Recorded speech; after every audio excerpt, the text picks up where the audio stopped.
Campesinos de Cajibío. Muy respetuosamente agradecemos la participación aquí en el Consejo Municipal para cumplir la solicitud realizada en su momento, ¿no?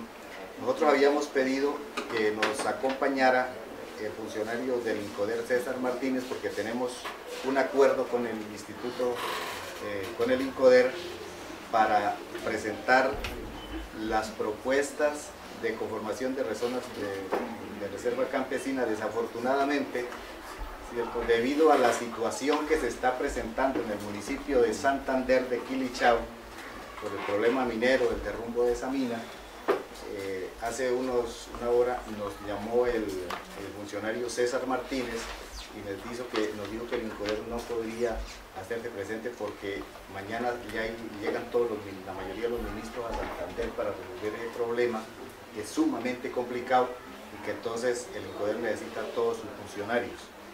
De parte de la Asociación de Trabajadores Campesinos de Cajibío, filial a Censuagro, ¿cierto?, y que formamos parte del proceso de unidad suroccidente colombiano, y políticamente aquí en este recinto formamos parte del movimiento político Marcha Patriótica.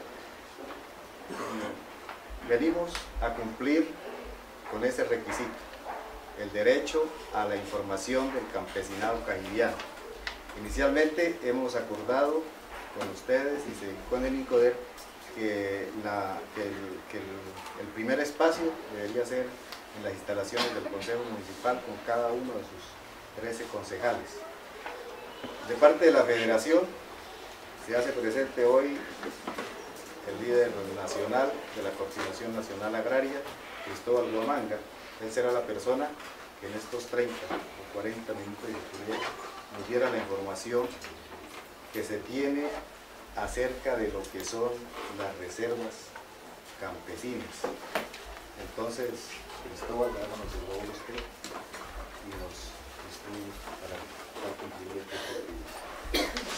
Bueno, muchísimas gracias, señoras y señoras, compañeros y compañeras personeras y demás compañeros de las organizaciones campesinas que encuentran en este recinto.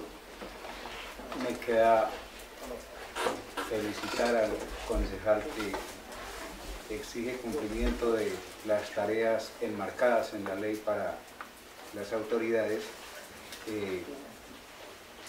orientar a sus comunidades que estamos comprometidos en el municipio. Felicitaciones, concejales, por esa labor. También, pues decirles que sí, el nombre mío es Cristóbal Guamanga, yo soy caucano, pero desde muy joven me vinculé a la Federación Nacional Sindical Unitaria Agropecuaria FENSOAGRO-CUT, que es una federación que viene regalando conocimiento en materia agraria con más de 36 años de experiencia, antes en 32 departamentos del país, hoy en 22.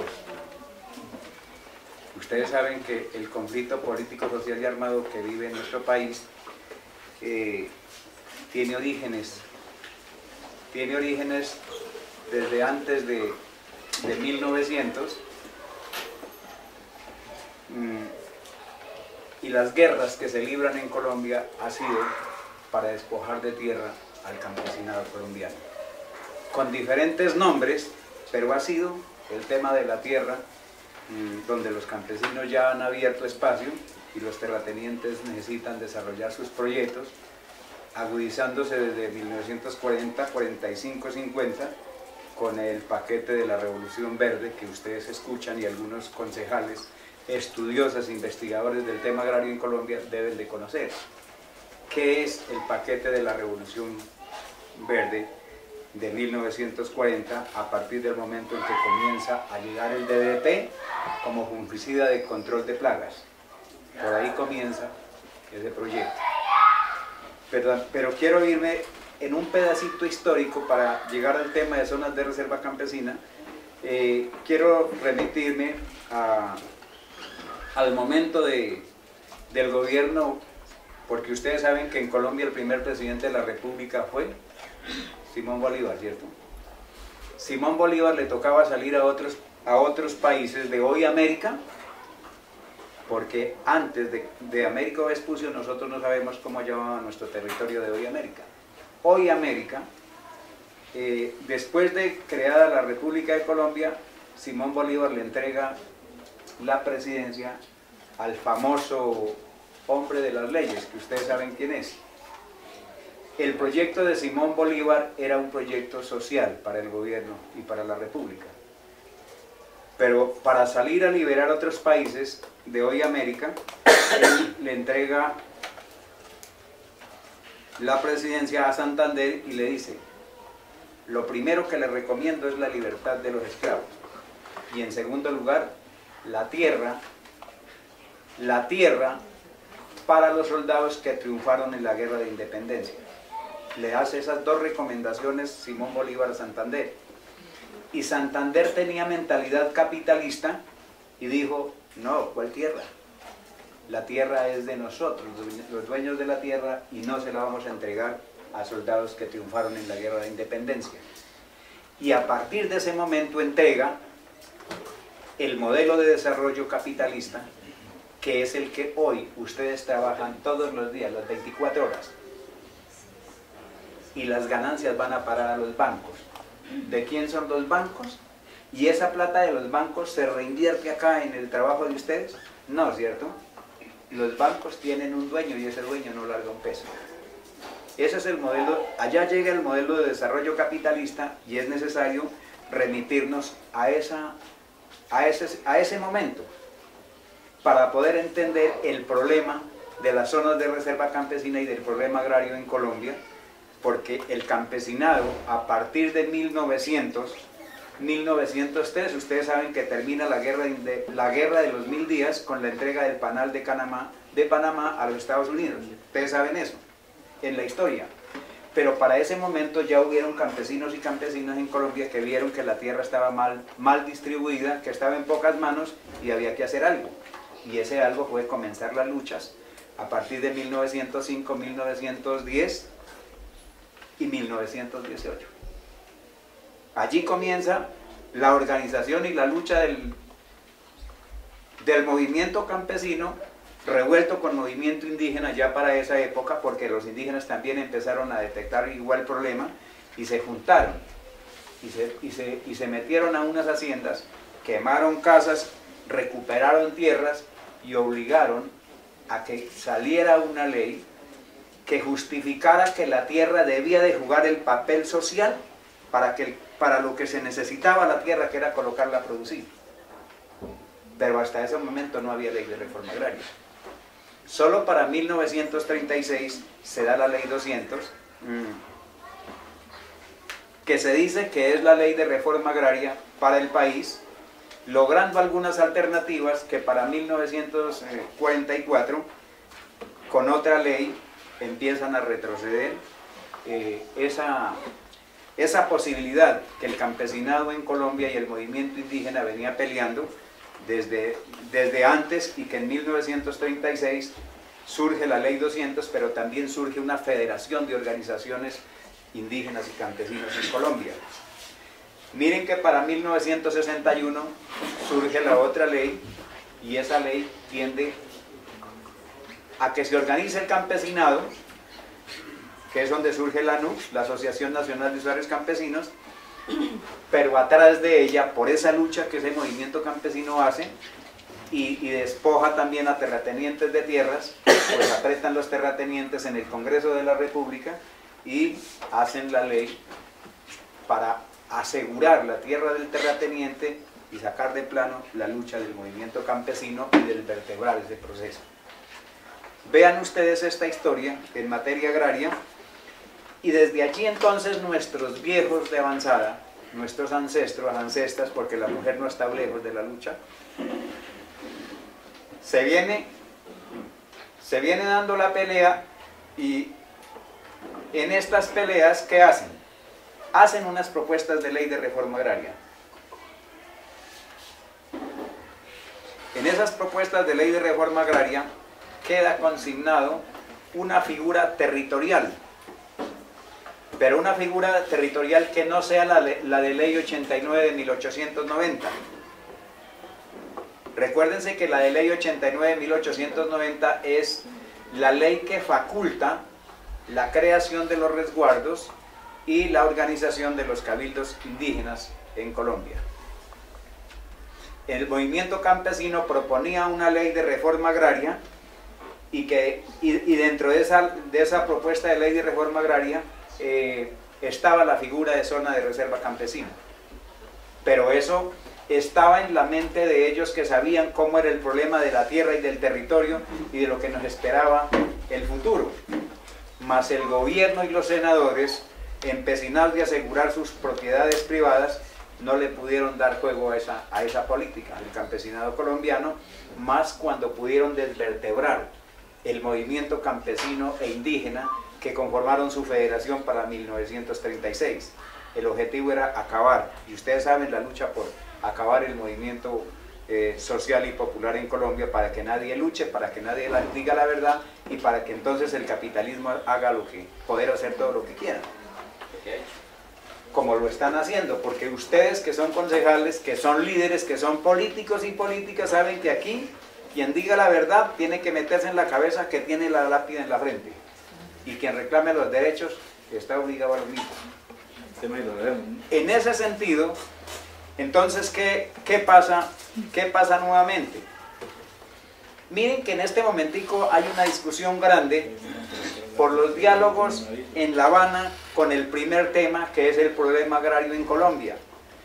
Y entonces, la guerrilla de la FARC, que ha dicho en La Habana, que ellos ven bienvenidos las figuras territoriales en Colombia, como es lo de ley 89 para los resguardos indígenas y las comunidades indígenas, la figura de zona de reserva campesina para los campesinos, y el proyecto colectivo de propiedad colectiva de los afrodescendientes, que son los negros en Colombia, a través de la ley 70 de 1993. Esa discusión en La Habana pasa por un problema en Colombia que dicen muchos, y el ministro de Defensa, Pinzón, dice que no a las zonas de reserva campesina porque son de la guerrilla. Pero señores concejales, hombres y mujeres, ustedes que ya tienen su edad, díganme si para 1994, que entra en vigencia, y la ley 160 del 94 la firma el presidente Samper, y debajo dice, publíquese y cúmplase. Allí no firma Marulanda, porque hay gente que dice, no, es que las zonas de reserva campesina son de la guerrilla. Y yo me remito a la ley, y la ley dice que la firme Samper y su gente que debe firmar en esa presidencia. Dice, comunícase y cúmplese. ¿Por qué entonces en ese momento, o antes de la firma de esa ley, no hubo la discusión que hay hoy en La Habana y el comentario que hay en este país? Mire cómo señalan y cómo ponen en peligro la vida y la integridad de la pobre gente campesina en el país, por una política de exclusión y de discriminación de los campesinos colombianos y de su territorio. ¿Saben por qué? No les interesará o no les gustará lo que voy a decir, pero yo no lo puedo callar. Hoy nos están obligando a los campesinos, que no somos negros ni somos indígenas, a que digamos en el Censo Nacional Agropecuario que nosotros somos negros o que somos indígenas. Y yo, originalmente, como caucano, les digo a ustedes, aquí en América Latina no hay indios, y se lo aseguro con pruebas. No hay indios y no hay indias. Sabrán entender ustedes por qué.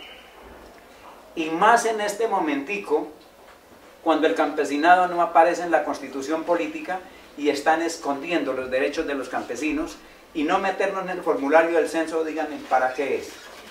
Si no es para echarle tierra al reconocimiento político y social del campesinado y su territorio. Hay una ambición del gobierno, ojo allí, no es de los compañeros hermanos indígenas, sino del gobierno y el capitalismo, de una expansión territorial. Porque les advierto, hay una política internacional que dice que el indio, o que los indígenas, son los más propicios a acabarse en América. Habría que investigar ese tema. Ahorita se viene la expansión territorial, y esa expansión territorial, ¿dónde está, señores concejales? Si aquí van a comprar una finca, los indígenas, ¿qué va a pasar allí? Van a crear un resguardo, ¿cierto? Ajá, ¿y esa finca era de quién? ¿No era de un campesino? ¿O de unos campesinos? ¿Y ese territorio entonces de quién? ¿No es de los campesinos? Y entonces nosotros proponemos que la finca para resguardos, para ampliar y para crear, sea allá en la de los terratenientes, que allá hagamos resguardos. Ampliemos los resguardos, no en la pequeña parcela. Pero eso dice el Estado, que es que la demanda para la compra de tierras, eso es legal, y que pueden comprar tierra en cualquier parte, y entonces nos tenemos que someter los campesinos a que los indígenas vengan y monten la del resguardo, la de los usos y costumbres, y lo que está alrededor se somete, se van, o se mueren, porque es que esa es la política, y nosotros no estamos de acuerdo con esa expansión territorial. No porque no queramos a los hermanos indígenas, sino porque es una política de Estado. Y ustedes saben para dónde va esa política de Estado. Voy a decirles otra, concejales. Si las mujeres hoy están pariendo de 8 y 10 años, pregúntense por qué. Y si el capital en el mundo está probando que un hombre con otro hombre se pueda casar y una mujer con otra mujer se pueda casar, ¿ustedes no creen que eso hay que ponerle cuidado? ¿Ustedes no creen que están debilitando nuestra gente que resiste, que guerrea y que defiende para que mañana, cuando el capitalismo crea conveniente, se tome estos territorios, porque aquí todavía sobran riquezas naturales, entre esas el agua, y ustedes no creen que es para allá que va la cosa? Y nos queda entonces poner cuidado en ese sentido, qué es lo que está pasando con nuestro campo colombiano. Y por eso nosotros decimos, de alguna figura territorial nos tenemos que pegar para defender el territorio campesino, porque es que en un resguardo los campesinos no tenemos nada que hacer. Dígame, si no, métase usted a comprar una finca en un resguardo, hasta se la dejan comprar, y despuesito le dicen, no, este es un resguardo y usted no puede quedarse aquí porque usted no es indígena y usted no ha vivido aquí, nosotros somos ancestrales, somos originarios, y váyase. ¿O no es así? Eso ha hecho que nosotros pensemos, igual que las concesiones mineras que el gobierno nacional le está firmando a las multinacionales, también nos han hecho pensar que tenemos amenaza interna y tenemos amenaza externa, porque los terratenientes, aquí tenemos la multinacional mal llamada Cartón de Colombia de Omar Smurfy, también está aquí en Cajibío, y es otra amenaza, ¿o no? Entonces nosotros, ¿qué decimos? Apuntalarnos de una figura territorial, y en este caso entonces, ¿a qué nos acogemos?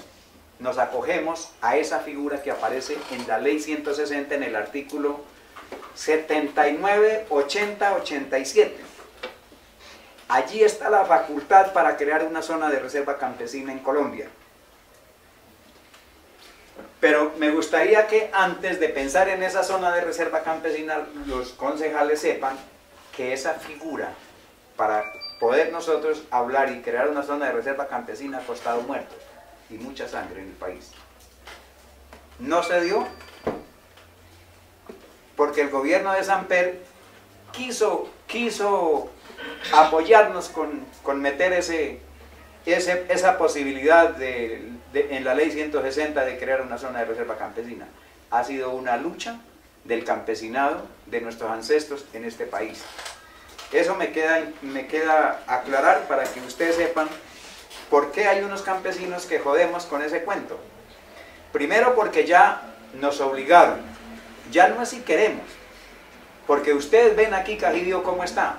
Ya los compañeros indígenas, donde nos digan que no se puede entrar un indígena, ahí vamos 1000. Porque nadie nos puede detener, porque esto es un territorio ancestral indígena. Y los campesinos se tienen que dejar. ¿Será eso así? ¿O será que hablamos? Igual que es ancestral un indígena, nosotros también somos ancestrales. Nosotros no somos una sangre diferente. Cuando los españoles llegaron a América, ellos no trajeron mujeres, ni una sola. ¿Y qué hicieron con nuestras ancestras? Las violaron, las peñaron. Incluso los hijos de un español con una ancestra de nosotros no era reconocido de los españoles. No lo reconocían. Y hasta hoy, lo que es mestizo, lo que es sambo, de eso no vemos que aquí en Colombia no se reconoce. Entonces, ¿qué pensamos nosotros? Apuntalarnos de una figura territorial que garantice la defensa de los derechos del campesinado, que garantice que en ese territorio, que es un territorio de atención especial del gobierno nacional, también sea respetado. En ese territorio de zona de reserva campesina como territorio especial hay unas ventajas, que es que quien gobierna esa zona de reserva campesina como territorio de atención especial es la comunidad, con sus autoridades, llámese las autoridades que hay en esa zona. Por decir algo, si Cajibío lo declaran ustedes, las autoridades de este municipio, se recogen todas las autoridades. Cuando hablamos de autoridad hablamos de juntas de acción comunal, comités de deportes, de padres de familia, profesores, estudiantes, concejales, alcalde, funcionarios y comunidad. Eso considera autoridad. Y estudian una figura territorial y se acuerdan, una zona de reserva campesina, ustedes son los que dicen cómo la gobiernan. Si lo hacen a través de una cooperativa, si lo hacen a través de una corporación, si lo hacen a través de una asociación, si lo hacen a través de un sindicato, si lo hacen a través de un cabildo, son ustedes los que determinan su organización para gobernar esta zona de reserva campesina. Miren esa ventaja que hay, que es la comunidad la que decide. En una zona de reserva campesina, quien decide cuál es el máximo de la tierra a tener cada familia es la asamblea de la comunidad. Allí es la asamblea la que dice, son 10, son 20, son 50, son 100 hectáreas, lo máximo. Miren eso. Eso es importante para una zona de reserva campesina. Ese gobierno no se lo impone nadie, a nadie. Donde se va a crear una zona de reserva campesina, quien decide, quien determina y quien busca esa figura es su propia comunidad y sus autoridades. Esa zona de reserva campesina tiene una delimitación igual que cualquier finca que uno va a comprar. Tiene límites, tiene todo lo legal, y tiene una cosa, que es que para crear una zona de reserva campesina por obligación hay que hacer un plan de desarrollo. Y ese plan de desarrollo es el que nos dice a nosotros qué tenemos en el municipio de Cajibío y qué nos hace falta. Esos problemas que aparecen, que nos hacen falta, en una audiencia que el gobierno nacional hace con distintas entidades públicas y privadas, en el momento de decretar la legalización de la zona de reserva campesina, esas mismas entidades son las que dicen, ah, tenemos el problema de la vivienda, entonces si a mí me toca lo de la vivienda, yo me encargo de esa parte. Ah, acá tenemos lo de medio ambiente, entonces los encargados de ese tema se meten en eso, los de las vías se meten en eso, salud y educación se meten en eso, por el estilo, y lo de la producción, pues ahí está el Ministerio de Agricultura, lo de la tierra, el INCODER, y así entonces se colocan de acuerdo en esa audiencia para que las entidades queden comprometidas a partir del momento en que se hizo la audiencia, queden comprometidas a resolver los problemas que dice el plan de desarrollo que hay que resolver.